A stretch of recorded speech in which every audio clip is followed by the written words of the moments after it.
Hello, everybody. Welcome to the Rotary Club of Greenville. I'm Jane Dyer, president of the Rotary Club of Greenville, and this is one of the highlights of our Rotary year. Law Day. It's an opportunity for all of us to learn more about the individuals who are out there protecting us on all levels. Today, we're especially happy and honored to have Justice Kittredge with us, and also Chief Thompson and Sheriff Hobart, who this is their first year to celebrate Law Day with us in the Rotary Club, and we are thrilled to have you with us and have you new in your positions. Also, Senior Resident Agent Quillen, we appreciate you being here, and especially all our law enforcement guests, honorees and their guests. Glad you're here. And if you are a guest with us today, we would appreciate you going to the chat and give us your name and who you work for or what you do, so we know a little bit more about you and that our Rotarians can welcome you. And of course, we're always happy to have our wonderful Rotarians here with us today and all our guests. So just want to say welcome, and we would like to start today's program off with the invocation and pledge by John Redmond. If you would kindly join me for a moment of prayer. God of the universe, since we are not able to fathom your ebb and flow, help us then to bring our best efforts to what we can know, to love our friends and family, to treat our employees and fellow workers fairly, to seek justice, mercy, and equity, to help those in need, and to be the best that we can be. Amen. I invite you to join me in the Pledge of Allegiance. I pledge allegiance to the flag of the United States of America and to the republic for which it stands, one nation under God, indivisible, with liberty and justice for all.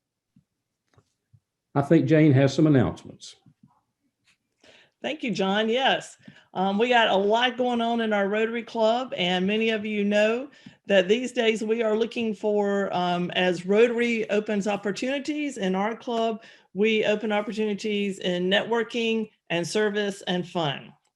So for networking, so you know that next Thursday on February the 18th, we will have networking at noon, which is a small group opportunity. Melissa Gifford will be our facilitator, and we're going to talk about the thing that I most look forward to post-vaccination, and she will also give us with some vaccination updates about our area. Then on February the 23rd, peace and conflict resolution are one of the pillars of Rotary International, and our speaker will be Jessica Sharp. She's going to be discussing us what we need to know about unconscious bias. So we invite all of you to join us for that meeting. And we've got quite a few service opportunities going on, even in the midst of COVID. We're having our main service opportunity for February for our club is the blood drive on February the 26th through the 28th. You can go to your Greenville or your Easley donation center. The need for blood is great, especially during these times, because a lot of people just can't get out and give blood. So if you are able, we ask you to go to one of your donation centers the 26th through the 28th of February and tell them you're with Rotary, and $10 will be donated to our Rotary charities. It's also time of the year for our Service Above Self Scholarship. Many of you are aware of the amazing young people that we select one per year who will have a 4-year total of $20,000 scholarship. And so that's really amazing. So the applications are coming in. If you know a young person that is committed to service, then please make sure the application is in, and it needs to be in by March the 1st. Another great thing going on, we have Mask by Michelle. She has made 4,003 masks of her goal of 4,500 by the end of March. If you would like a mask and make a donation, she's asking for $1. It will go to Rotary charities, and the goal is $4,500 from her mask effort, and she is well on the way. And the St. Patrick's Day masks are going quickly, so let her know soon. On March the 3rd, we're supporting Read Across America. The way we're going to do it in COVID is we're doing a Zoom read aloud to an Alexander class. If you go to the sign-up sheet, you'll see that each class has different times, and there's quite a few classes, and they also have a certain book that there's a choice of about 5 books per class. They'd like for you to read one of those to the class. So we're asking you to get the book, and then the books will be donated to the school. So that's Read Across America on March the 3rd. In February, our service project was the Alexander Uniform Drive. We raised $699, which would buy 30 complete uniforms for students at Alexander. And we thank everyone, especially Lisa Minnick and Mike Snively, for their efforts in getting that done. We've got an upcoming project, and we need your photos of a Rotary charity event that you have been involved with. So if you have any Rotary charity events that you've been to or participated in, if you could please get those photos to Amy Randall by February the 17th, we would appreciate it. So you can see we have all these great things going on in Rotary, and this is something we want to share with our friends, share with our colleagues, especially now as we're getting close to the point of getting out and doing things, or at least thinking about it. So now could be the perfect time for you to have someone come learn more about Rotary, and we can do that at Discover Rotary. So invite them to either the evening Discover Rotary at 5:30 on February the 16th, or the next one before our next meeting, which will be February the 23rd at 11. So you can share that secret of Rotary that you have to encourage people who do like and would benefit from networking, the great service opportunities we have to our community, and of course the fun events that we have. I just learned out recently myself that we have members who are not able to come to our meeting or even miss the Zoom. They go to our YouTube channel at the Rotary Club of Greenville. All our meetings are there. So if you go and watch it after today, if you would please let Michelle know. And also if you're on today and you would later like to see this video in part or total, you can go to our YouTube channel at the Rotary Club of Greenville. And you can always get more information on any of these events or sign up or donate to charities, to our Rotary charities at greenvillerotary.org. Thank you very much. And next we'll have Ryan with Member News. Thank you, President Jane. Well, we have no sponsor for today's Member News. So I've made the decision. I'm cutting the sponsorship price in half for the next meeting. That's right, fellow Rotarians. It has now gone from $0 to $0 to sponsor Member News. If you or your company would like to sponsor Member News, just please send me an email with information on you or your business. It's my honor to be a part of today's meeting. Law Enforcement Appreciation Day is truly one of my favorite meetings of the year. My older brother is a police officer for the city of Myrtle Beach, where I grew up. And I'm teaching my 4-year-old to thank law enforcement officers for their service when we see them downtown, although she typically tells them, thank you for my service. So we're working on it. So to the team in blue on today's call, if you see a long-haired guy walking down the street in downtown with a cute little 4-year-old girl, there's a good chance she's going to come up to you and tell you thank you for my service. But in all sincerity, thank you all for your service. On to the Member News. Rotary member Kathy McAfee is now accepting new applications for her signature program, The Fearless Leader. It's an 8-week virtual group mentoring program designed to help get your business, career, and life back on track. Sign me up. Cohort 3 of the Fearless Leader program kicks off on April 7th and runs through May the 19th. Ideal candidates for this leadership development program include independent consultants, small business owners, and organizational leaders who want to build a stronger, more diverse leadership pipeline across their company. For more information on dates and details, visit www.fearlessleader.me. Congrats to Scott Stevens on a new job. Scott is the new Vice President of Development for the South Carolina Historical Society. If you care about South Carolina's rich history and historical places, I'm sure Scott would love to chat with you and explain how your donation can help protect and preserve these special places. Lastly, the Nature Conservancy's South Carolina chapter is kicking off a series of corporate sustainability webinars sponsored by Bridgestone and in partnership with the South Carolina Manufacturers Alliance. Join TNC on Tuesday, March the 2nd at 11 a.m. to hear from a panel of South Carolina manufacturing leaders about their experience in sustainability goal setting and planning. This is the first webinar of a three-part series aimed at engaging businesses around the importance and the how-to around corporate sustainability. Want to learn more? If only there was a Rotarian that knew a little bit more about the Nature Conservancy. You can just certainly shoot me an email as an employee for TNC, and I'd be more than happy to share more information with you about this neat series, or you can always go online to nature.org/SC. And that is your member news for February the 9th, 2021. Everyone take good care. Good afternoon, everybody. This is Connie Lanzel, and I'm going to give you a foundation spotlight. So the last time that we had a Rotary Foundation spotlight was January 11th, and it was shortly after January 6th. So the focus at that time was on peace and conflict resolution. And just to review, the vision of Rotary Foundation, as you recall, is doing good in the world. And there are 6 causes. They were formerly known as areas of focus, and they focus on the humanitarian causes around the world: promoting peace, fighting disease, providing clean water and sanitation, saving mothers and children, supporting education and literacy, and growing local economies. So the last time we focused on the cause of peace, and I'm sure you remember, Rotary's 4 roles in promoting peace. As practitioners, we're actively working in all the other causes in order to build the optimum conditions for peaceful communities. And as educators, we train selected individuals to attend the 7 peace centers around the world in order to become effective catalysts for peace throughout the world. As mediators, we have negotiated ceasefires, especially in areas of conflict that have Rotarian humanitarian endeavors going on in them, like the polio vaccination, for example. And as advocates, we are focusing on creating our own communities and convening groups that are connected, inclusive, and resilient. So today we're focusing on Law Enforcement Law Appreciation Day. We're celebrating and honoring, as Ryan just mentioned, and thanking all those dedicated men and women who put their lives on the line for this community all the time to make us safe.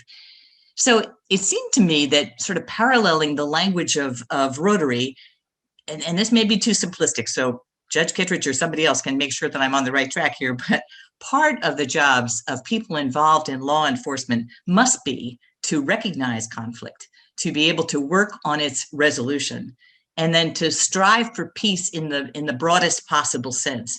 And so some of these Rotarian roles for promoting peace just might apply.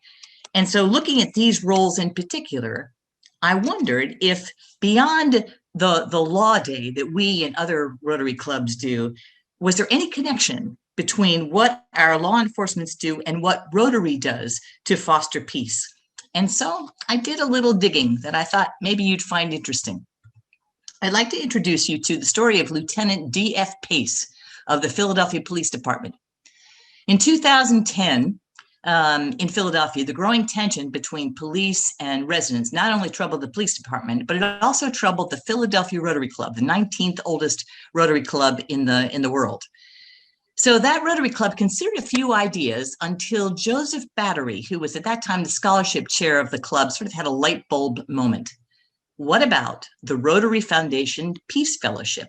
And I quote Mr. Battery, "It finally dawned on me," he said, that a police officer is at the very forefront of violence prevention and peace building, and as such would be a great fit for the Rotary Peace Fellowship program that focuses on peace and conflict resolution. So just for those of you who are not familiar with this, each year Rotary selects, the Rotary Foundation selects up to 100 individuals from around the world to receive fully funded academic fellowships at one of the 7 peace centers. These fellowships cover tuition and fees, room and board, round-trip transportation, and all internship and field study expenses. So in just over a decade, the Rotary Peace Centers have trained more than 1,000 fellows for careers in peace building, and many of them go on to serve in government, in non-governmental organizations, in the military, international organizations like the United Nations and the World Bank. So the Philadelphia Rotary Club worked with the police department to put out a citywide memorandum inviting officers to apply to be a Rotary Fellow. And that was an intensive 3-month professional certification, and it happened to be in Thailand. So Officer Pace relished the challenge. And I quote him, "As soon as I saw it, I thought, this is a once in a lifetime opportunity." Pace saw the fellowship as a way to diffuse a developing powder keg. He said, even before events like what happened in Ferguson, I saw an unease developing between police and the community. And I thought, if we don't get a handle on this, the lid's going to come off. So today, Pace incorporates what he learned in Thailand into seminars he teaches for other officers, including a class called Fair and Impartial Policing. He also helps organize community town halls and speaks to Rotary clubs. And perhaps most importantly, other ranking officers in Philadelphia, the sergeants, lieutenants, and captains who have attended his classes, they go on to disseminate the information to their recruits. It's a more impressive feat than it may seem. The class was not an easy sell. One of the lessons Pace imparts to the people who come to his class comes directly from his time as a peace fellow. And he says the quote here, "Conflict itself is neither good nor bad, it's neutral. The good or bad comes from how we manage conflict." He goes on to say, ultimately, this is what it comes down to. One human being interacting with another. Is it a positive interaction? Does the police officer add value to the other person's life? If the answer is yes, then we're doing the right thing. If it isn't, then we need to figure out ways to improve that. And that, he says, leads to another lesson that he learned, that one of the most powerful tools any person can have is their ability to communicate, our ability to interact with people. How you talk to people can create a situation that fosters understanding and compromise, or can put them on the defensive. And once someone puts up a shield, there's little you can do to fix it at that point. You can always escalate if necessary, but if you start escalating, it's very difficult to de-escalate. So the powerful influence is another lesson that Pace cites. The powerful influence that understanding someone else's story can have over the way we treat people is very important. And he goes on to say, the reality is that we have a community, or at least a portion of the community, that we are trying to serve that does not believe that we have the capacity to serve at all. The question is, how do we fix that disconnect?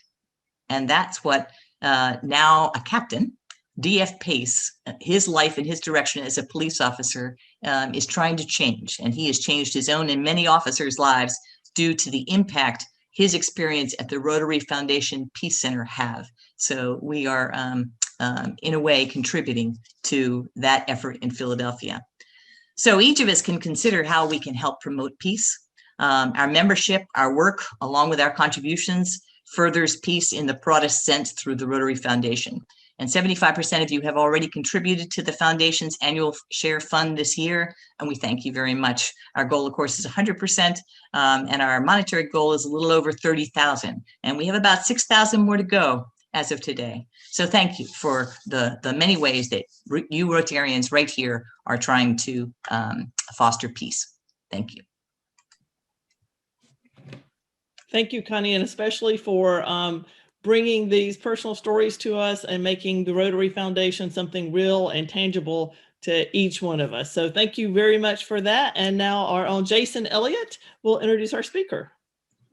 Hey, thanks. Glad to be with you, even from Columbia. So virtual meetings work out well. It's my honor and privilege today to introduce Justice John W. Kittredge.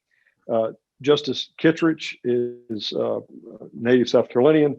He graduated both undergraduate and his law degree from the University of South Carolina, the undergraduate in 1979 and the law degree in 1982. He graduated both undergraduate and from law school with honors. His lifelong goal, though I think he hadn't achieved yet, there's still plenty of time, Justice Kittredge, is to get a degree from Clemson, so you can still work on that. He began his legal career as a law clerk to Judge Billy Wilkins, William W. Wilkins Jr. Then he practiced law with Cecil Nelson and Ambassador David Wilkins before he became a judge. Justice Kittredge has been long involved in the Greenville community, involved in legal matters and community matters, from the Greenville Tech Foundation to the Greenville County Crime Stoppers and various other boards and philanthropic efforts in our community. Justice Kittredge was elected a family court judge in 1991. He went on then to become a circuit court judge in 1996. He was then elected to the Court of Appeals in South Carolina in 2003. And then in 2008, he became an associate justice of the South Carolina Supreme Court. And I'm sure he'll tell us more about this, but he's one of 5 justices on the South Carolina Supreme Court. So he has been a judge at every level in South Carolina. Most recently, and if you probably Google him, this may show up on, I don't know if it's been uploaded to Wikipedia yet, but his most recent and most important thing he's done this year was just last week. Most of you have probably seen that Tommy's Ham House, that Tommy Stevenson's announced he's going to retire. Well, Justice Kittredge, along with Master Equity Judge Chuck Simmons, went and issued an injunction prohibiting Tommy from closing his restaurant and from retiring. So I don't know yet if Tommy has appealed that, but maybe I'm sure Justice Kittredge would deny that as well. It's a real honor to know Justice Kittredge. He is someone who frequently you will get handwritten notes from. He is not only is he intellectual giant on the South Carolina Supreme Court, he's one of the kindest and nicest people you will ever want to know. He has such a good demeanor as a judge and a justice, and he embodies all that's good about the South Carolina legal profession. And I just feel fortunate as a South Carolinian that he is on the South Carolina Supreme Court, and he has been in that position for a good number of years. And he is one of the finest people that you'll ever meet. So I'm glad that he's here to speak to us today on Law Day. It's important. So Justice Kittredge, to be here with us today. Thank you, Representative Elliott, and thank to you and to Paul Wickensheimer for inviting me to speak with you today as we celebrate Law Day, and especially as you recognize our outstanding law enforcement in the Greenville community at the city, county, and federal levels. Hopefully we'll return to normal fairly soon and we can gather together in person. I want to first recognize and thank Rotary. Your community-minded mission and focus is commendable. So to you, Rotarians, I salute you. And of course, to the award recipients today, I join the others in giving my heartfelt thanks to you and congratulations. I do agree with Connie Lanzel. She summed up quite well a key role and function and responsibility of law enforcement today. To members of law enforcement, I have a question for you. Why do you do it?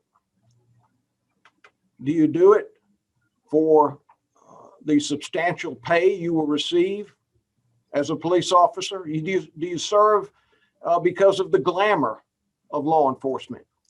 Do you serve so you can be mocked and vilified by those who hate you until they need you? Why do you do it? Law enforcement has never been an easy profession, but recent times and events have put a bullseye on you, the police officer. There are over 1 million custodial arrests in America each year. As you know, more than 99% of those arrests are uneventful and not newsworthy. In the rare circumstance where use of force is employed, even in the vast number of those cases, use of force is proper and proportionate under the circumstances. Yet misconduct does occur. And in those instances where misconduct in some form is found, it seems that some are bent on painting with a broad brush and indicting the entirety of the law enforcement profession. Some folks are even calling for the defunding of law enforcement. I do not suggest for a moment that law enforcement is perfect. No person and no institution is perfect. I heard a statement many years ago and it resonated with me, and I want to share it with you. The statement is this: when a weak institution comes together, it discusses only its strengths. On the other hand, when a strong institution comes together, it discusses its weaknesses. I've always believed the legal profession and the judiciary are best served and are stronger when we confront our weaknesses. I believe every profession, including law enforcement, elevates itself when it's willing to address its weaknesses, as Lieutenant, now Captain Pace, did, as shared by Connie Lansell. As noted, no profession is perfect, for professions and organizations are made up with people just like you and me. We're human, mistakes happen.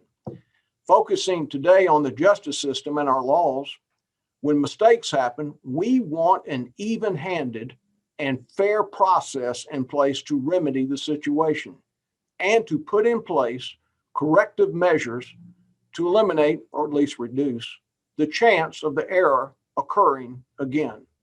A fundamentally fair justice system lies at the heart of our civil society. We all have a part to play to ensure we have laws designed to treat everyone equally, and importantly, that those laws are administered in a way to achieve the intended purpose of a justice system that indeed provides for equal justice under the law for all people. Yet, unlike other professions, it seems that law enforcement is the one that as a whole is uniformly castigated when one officer crosses the line. In law, when a lawyer makes a mistake, there can be a lawsuit focused on the lawyer and his or her mistake. There is accountability. But no one suggests that we abandon the legal system. The same is true with medicine. A physician may make a mistake and be guilty of malpractice, but no one suggests we get rid of the medical system. Think of pilot error in aviation.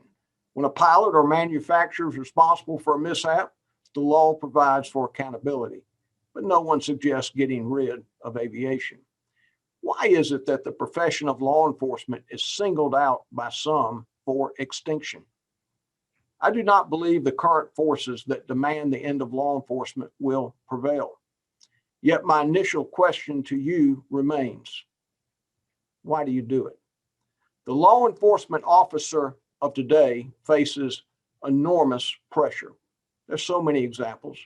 We can look to the recent attempted assassination of deputy sheriffs in Los Angeles. We can even look closer to home with the attack on a law enforcement officer in our neighboring county of Spartanburg. Violence and lack of respect for law and order seem to be on the increase. Those of you who carry the badge know firsthand a law enforcement officer must assess a situation in an instant and act immediately.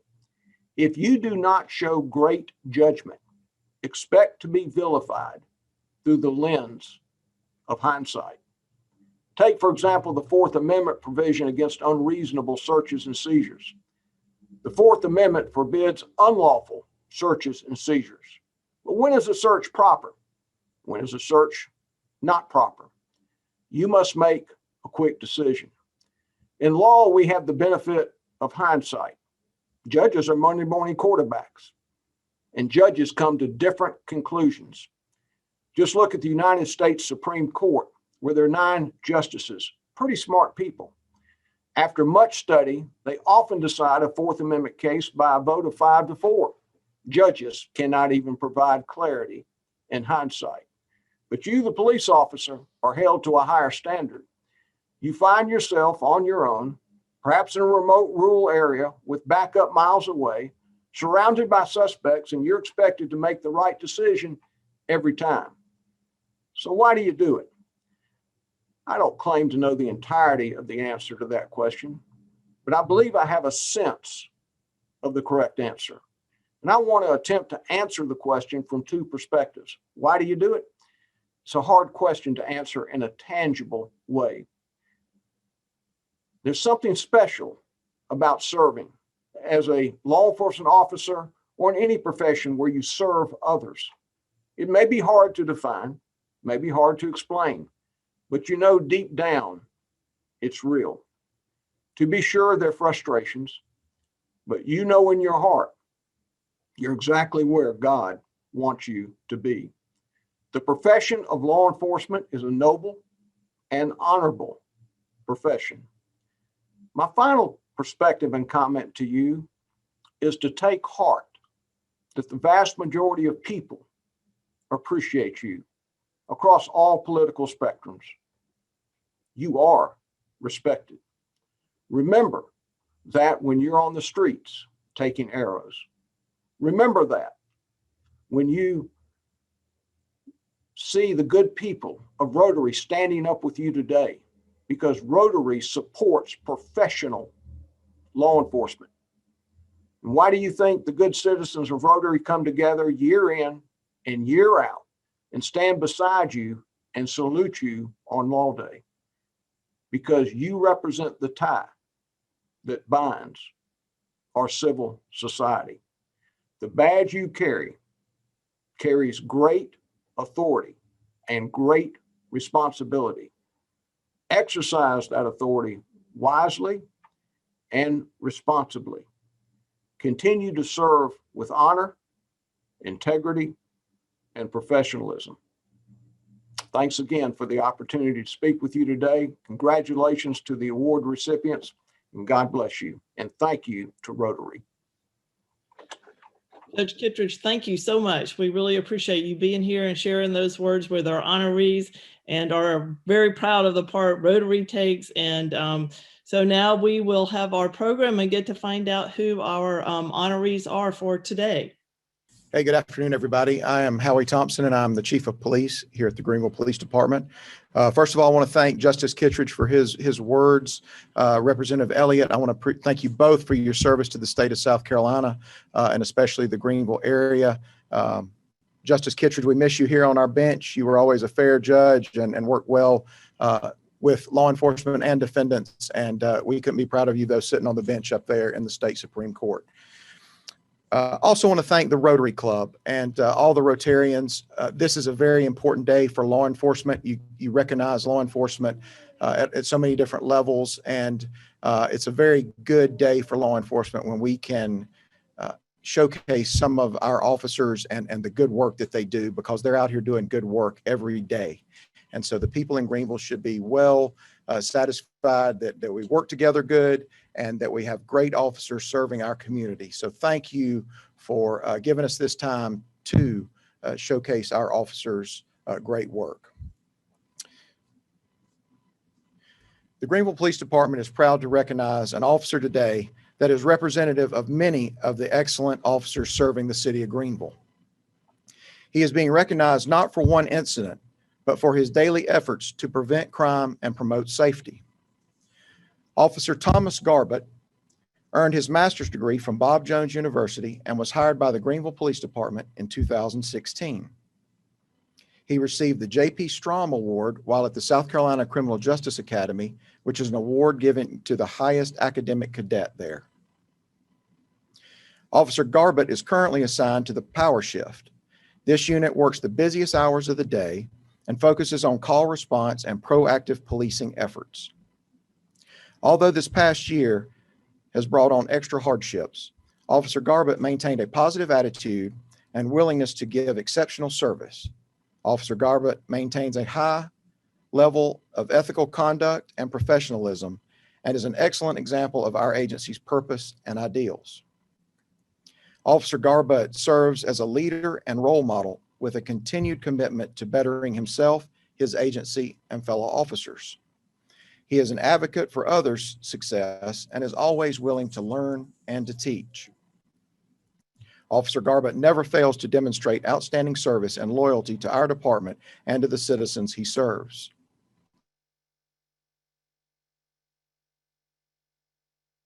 Daily to suppress crime in his assigned zone. He makes a lot of proactive cases involving violent felons, gun charges, and narcotics charges.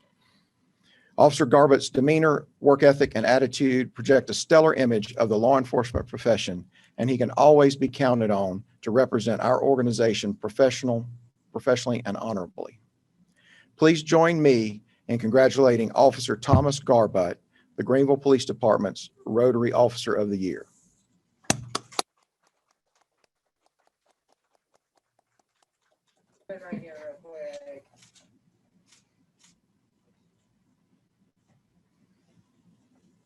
Congratulations. Do you want to say anything?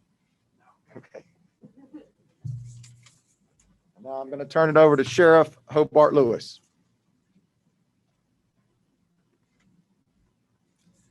Thank you, Chief. We certainly want to thank the Greenville Rotary for giving us this opportunity.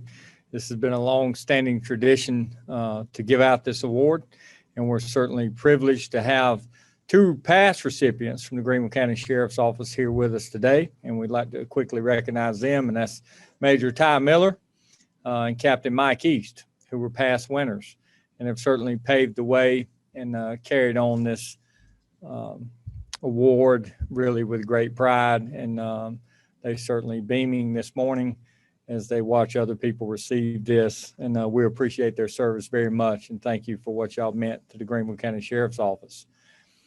Today, the recipient of this year's Rotary Deputy of the Year Award is an investigator who embodies all the traits of a dedicated law enforcement officer: determined, willing, driven, passionate, caring, and relentless.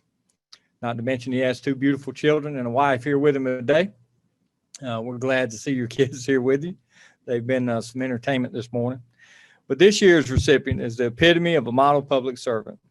In his 9 years of law enforcement experience, investigator Daniel Bevel has displayed the undeniable willingness to make Greenville a better place to live, work, and play. Having joined the Internet Crimes Against Children Unit in March of 2019, Investigator Bevel wasted no time to showcase his ability to identify and build cases on the worst kind of criminals in our state.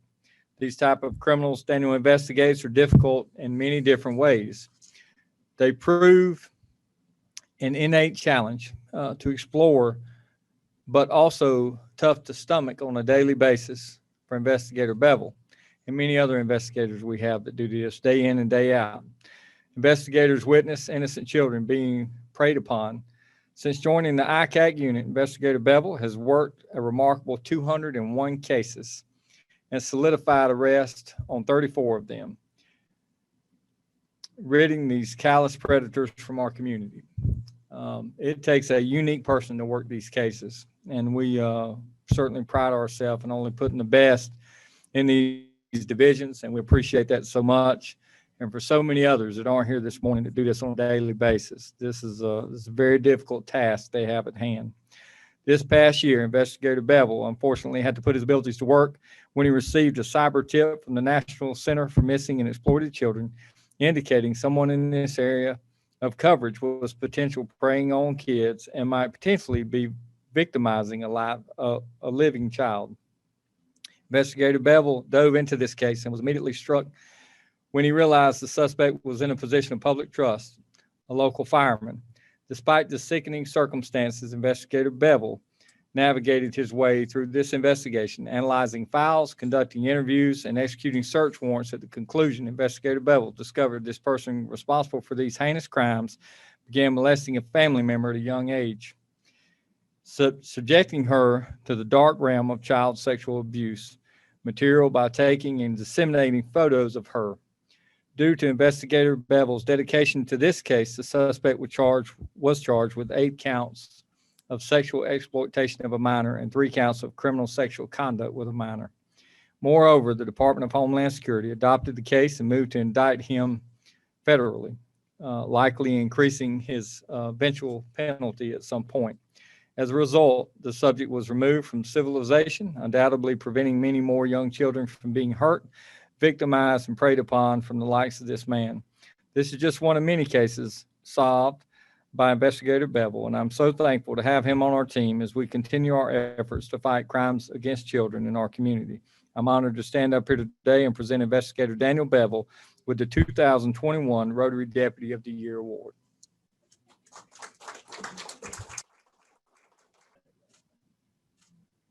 Congratulations. We appreciate you. Thank you.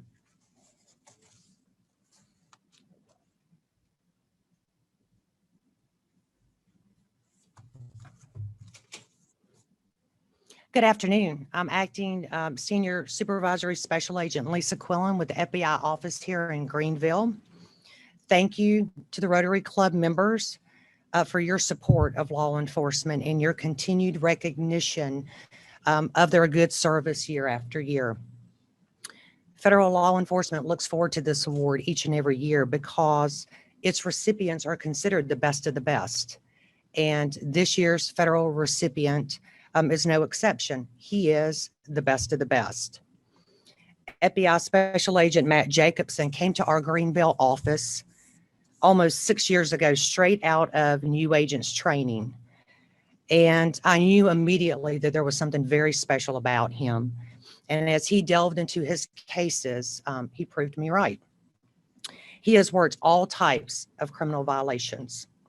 The cases listed in this bio are just a very small sampling of what he's accomplished and the successes he's had since he's been with us.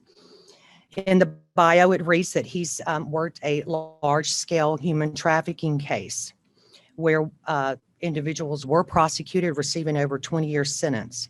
He also worked a large-scale investment fraud investigation where these subjects were imprisoned and ordered to pay restitution of over $2 million. He also worked a healthcare fraud investigation where the defendants had pled guilty and they were ordered to pay over $8 million in restitution. Again, he has worked all types of criminal violations, but what he typically focuses on is what we call white collar crime. And what is unique about those cases are its victims. The victims are ordinary, law-abiding citizens here in Greenville. It could be me, it could be you, it could be our mothers, our fathers, our grandparents. But what's important through his investigations is that he has been a voice. He's been a voice for them. He's been a voice for us. He has stood up and been a strong voice for those who are not in a position to do so themselves. In addition to his heavy caseload, he has held the role of bank robbery coordinator. He is our hostage negotiator. He has written our response to upstate airport incidents, but most importantly, he is the principal relief supervisor of the FBI offices in both Greenville and Spartanburg, meaning that he is second in command. That is a lot for an agent with 6 years, but that speaks volumes to his abilities. And again, I knew he was special, and he has proven me right.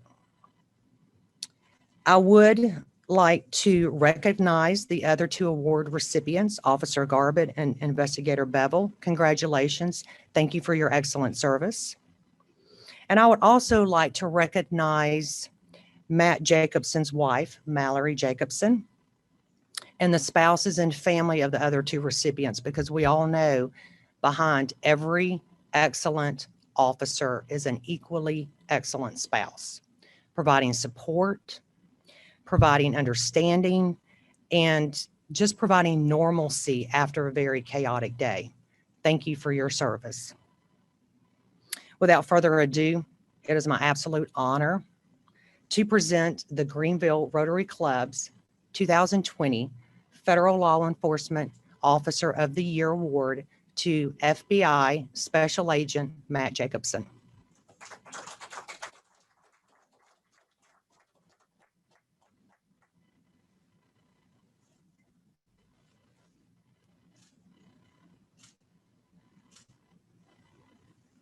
Did you want to say a few words? Good afternoon. I'd like to say a few words. Thank you, Lisa.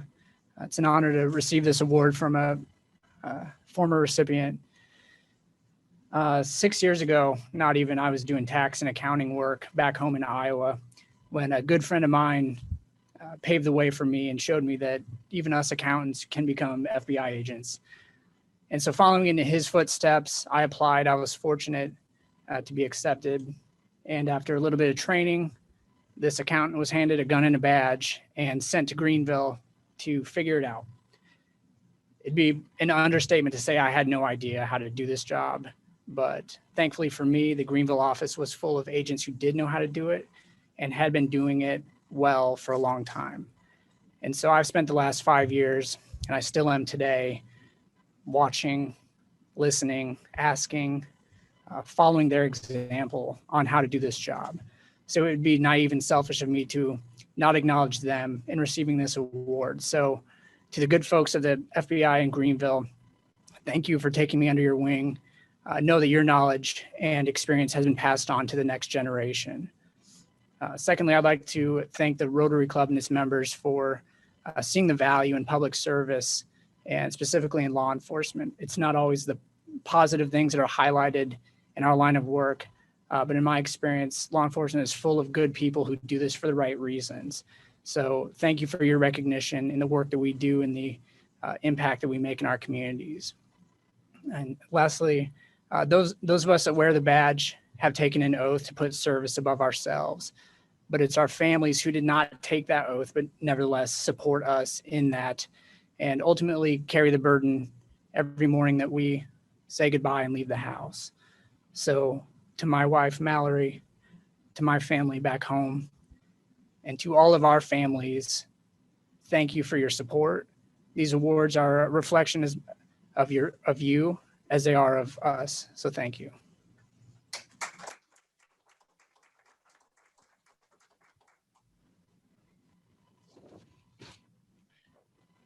Thank you all very much. This has just been another amazing Law Enforcement Appreciation Day. As Rotarians, we just want to reiterate once again how much we appreciate all our law enforcement officers, and to be able to see the best of the best as chosen by your superiors and peers is really wonderful. That you put your life on the line every day for us. We really do appreciate that very much, especially those today, Officer Thomas Garbett, Investigator Daniel Bevel, and Special Agent Matt Jacobson. Thank you all. We are honored to get to know you and hear about you and your stories. And of course, we thank your spouses for their support to make you the successful officers that you are. So thank you all so much. And we are just honored as Rotarians to be able to recognize you and let you know that we support you and all that you do for us and our community. Also, we want to thank again Judge Kittredge for joining us and sharing those words with us about the importance of law enforcement and the risks they take and how much we all appreciate them. Chief Thompson and Sheriff Hobart, thank you for being with us for the first time, and also Senior Agent Quinlan. And we look forward to continue working with you and supporting all our law enforcement personnel. For our guests that are with us, thank you for joining us, and hope that this was as meaningful to you as it is to us and all our Rotarians. There are a couple other people who have made today a huge success. We have our Law Day Committee. This doesn't just happen, but Donna Gottschall, Paul Wickensheimer, and Jason Elliott are our Law Day Committee and make this a big success for all of us. We this year also had a committee to choose the Federal Officer of the Year amidst the many qualified people, and those were Elizabeth Lyons, Beth Padgett, Judith Prince, Ron DeMonet, and Ramona Farrell. And the fact that we made this via Zoom, we'd like to thank our own Terry Weaver and Christine Braswell Amin, and of course our own Michelle Patterson and the police department's Angela Limbaugh for getting all the details and making this into a wonderful day. So if everybody would like to give them and our honorees a big hand of applause, we just are thrilled to be a part of this today.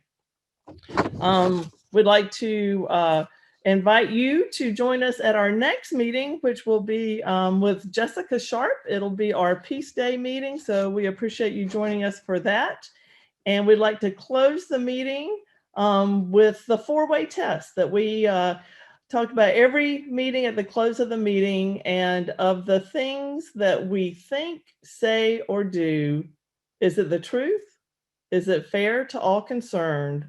Will it build goodwill and better friendships? And will it be beneficial to all concerned? And that concludes our Law Day. Thank you again to our honorees, and we look forward to seeing you at our next Rotary meeting. Thank you. Thank you, Jane. I thought maybe we'd try something a little bit different today. If we can get the Law Enforcement Center to unmute themselves, and if anybody has any questions for any of the officers, maybe Terry or Christine can ask them. Okay, well, I see a couple questions. The first one, and this is open to anybody at the Law Enforcement Center, is what is the best part of your job? So I've only been, excuse me, the weather's gotten to me. Still getting over that a little bit. I've only been doing this job for 4.5 years, but the highlight of my job so far actually came when a young lady approached me from a previous case that I had worked. She had been dealing with a boyfriend, and at the time it seemed like a trivial thing. We ended up taking him to jail and dealing with the situation as we can in law enforcement the best way that we can, and usually it doesn't work out. And a couple of years later, she came up to me out of the blue on the sidewalk and said, "Thank you." I separated from him as a part of that incident. I'm enlisting, going into the Army, and I've got my life back together. And I wanted to thank you for what you did. And that does not happen very often. I wish it happened more, but that has been the best part of the job for me so far, that incident. So, thank you. Thank you. I've got another question from Chris, and he asks, what is the best way that we as citizens can assist law enforcement in keeping our community safe and vibrant? Yeah, so that's a great question. And we love when people ask that because we need your help. So what we need is the public's help, you as Rotarians' help, to be our eyes and ears. Police, you know, I here at the police department, I only have 209 officers. We obviously can't be everywhere we need to be. But y'all are in your communities, you live there, you're pretty much there 24/7. Some of you are at home, especially nowadays that we're not working, and you see things and you hear things and you know things that we don't know. So be our eyes and ears and let us know if you ever do not want to be contacted by police or you want to remain anonymous. We have Crime Stoppers of Greenville. 23 Crime is a good line to use. You can use our non-emergency lines. The county and the city both have non-emergency lines. But be our eyes and ears, and you'll be our partners out there on the street. And we appreciate any information you can provide us. The way we solve crimes and prevent crimes is by getting information from you, our partners out there on the streets and in your neighborhoods. Thank you, Chief. If you want to step back to the mic, I've got another questions for you to answer. Elizabeth asks, have you seen a reduction in crime during the pandemic? No, we didn't see a reduction in crime. We saw a reduction in, as I'm sure if y'all have been out around Greenville, we have a lot of traffic. We saw a reduction in traffic accidents. They were down about 27% last year. We also saw, and this will probably make some people happy, a reduction in traffic citations. We work about 500 accidents a year here in the city of Greenville. And so, 500 accidents a month in the city of Greenville, which is a lot of accidents. That is one difference. People always ask us, what's the difference in being a deputy and being a police officer? One of the biggest differences is police officers work accidents. The county, the deputies, they don't have to work accidents. Highway Patrol works accidents in the county. So the county usually likes to pull up direct traffic and kind of smile and laugh at us knowing we're stuck with that. But so accidents were down, citations down, warning tickets up.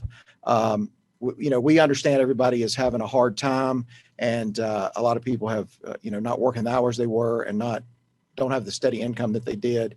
And so the officers understand that. We've issued a lot of warnings. We're trying to do the same thing with a warning citation that we would with a regular citation. And that is, we're here to promote public safety. So if we can get you to slow down, not run a red light with a warning, that's what we want to do. But no, we didn't see a real reduction in crime. Crime was actually up a little bit. But, that could be because of, I say no, it's not because of COVID, but it could be because people are, together more inside if they're not at work, getting that separation during the day. But no, not any real major increase, but we did have a little tick up in crime. Thank you, Chief. This question is for Sheriff Hobart. This is from Ryan. What is the best part of your job?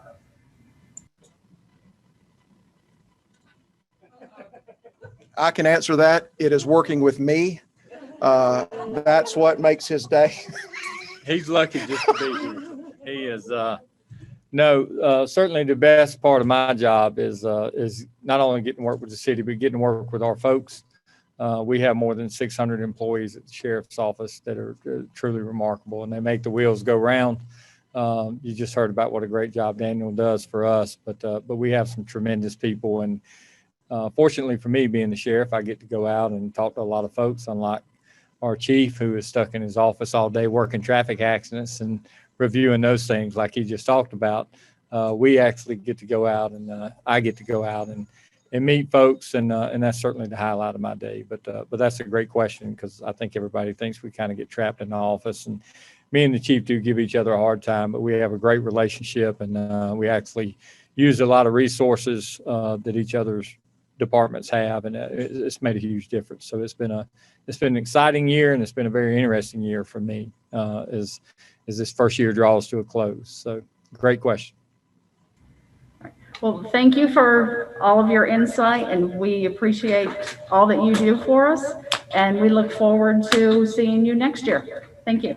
Thank you. Thanks to everyone for coming.